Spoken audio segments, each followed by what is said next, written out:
You ever feel like you're just living on autopilot? Like the world is kind of on fire and you're just trying to make it through the day? Well, what if I told you that a Roman emperor, yeah, one of the most powerful guys in history, figured out the master key to not just dealing with chaos, but actually using it to get stronger?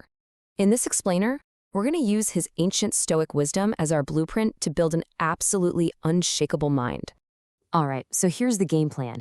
We're going to walk through this 5-step system. It's rooted in the philosophy of Marcus Aurelius, but we've sprinkled in a little modern neuroscience to really make it stick. This is all about forging true mental fortitude.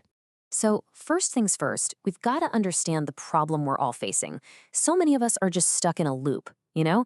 We're basically living as a recording of our past. And that's a direct flight from autopilot to frustration. Okay, be honest. Does this sound a little too familiar? The alarm goes off. You smack it with the exact same finger. You shuffle on the same path to the bathroom, look in the mirror, and it's almost like you have to remind yourself who you are. Your morning routine is so automatic, you're not really living. You're just an artifact of your old habits.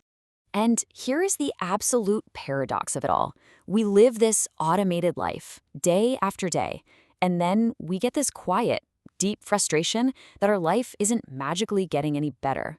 We're hoping for a different outcome, but we keep putting in the exact same inputs. It's kind of crazy, right? But here's the thing. We are not the first people to deal with this, not by a long shot. The Roman Emperor Marcus Aurelius, this guy was dealing with plagues, constant wars, betrayals, you name it. And through all that, he developed a framework to stay unshakable. He found the master key. And it all starts with where you decide to put your focus. And that brings us right to step 1, the absolute bedrock of this entire philosophy.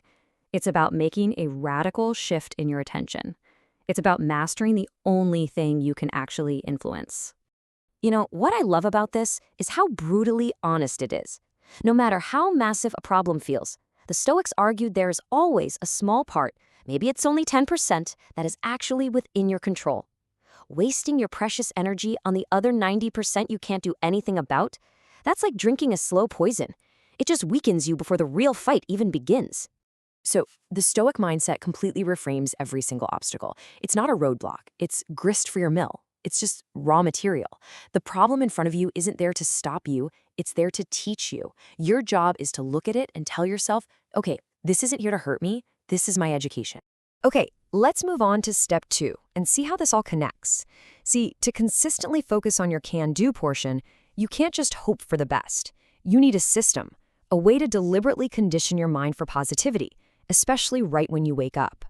And this system has 2, let's just call them unique parts. First, practice gratitude, not just for the good stuff, but for your failures. Why? Because inside every defeat, there's a seed of an equivalent benefit.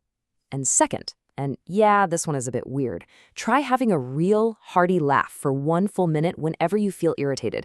It literally shifts your brain chemistry out of a fear state. But, you know, maybe find a closet or your car before you do it. Step 3 is where we take all this internal work and plug it directly into our identity. This is where that ancient wisdom gets a power-up from modern neuroscience, and it shows us how to build real, lasting confidence. So here's the crucial shift. Stop rewarding labels and start rewarding verbs. Think about it. When you tell yourself, I am smart, you become terrified of any challenge that might prove you're not. Your identity becomes fragile. But when you say, I study hard, your identity is based on your effort, and that's something you can always control. And this just nails the core idea. You aren't born resilient. You don't just wake up and decide to be a writer. Every single time you push through a tough problem, you cast a vote for, I am a resilient person. Every time you write just 1 page, you cast a vote for, I am a writer. Your identity is built, 1 tiny vote at a time. This whole idea of focusing on the process leads us perfectly into our 4th step. We live in a world that is completely obsessed with the destination, the end goal. But the Stoics knew that true fulfillment, that comes from embracing the journey itself. This quote from the philosopher Alan Watts just says it all. I mean, if the whole point of a song was just to get to the end, then the best musicians would be the ones who played the fastest. But that's absurd, right? The point of the music is the experience of the music, and life is exactly the same. Let's make this super real. Don't just rush through the morning chaos to get to the quiet part of your day. Don't just sigh at the Lego you just stepped on with your bare foot. Try to soak it all in. the noise, the mess, the whole process. Because one day, you might just give anything to have that beautiful mess back. And finally, we're at step 5. Now, this is the most advanced step, but it might just be the most powerful.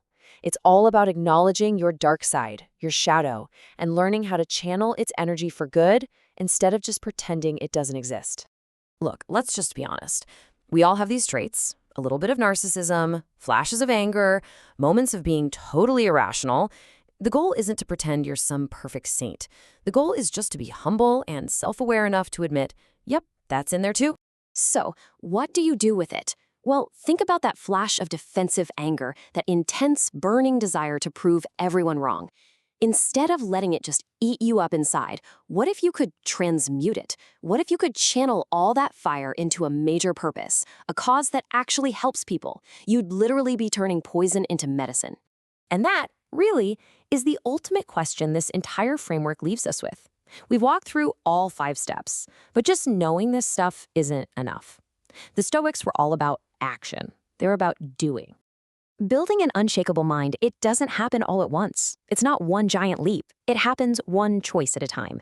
It all starts with just one new action, one different thought.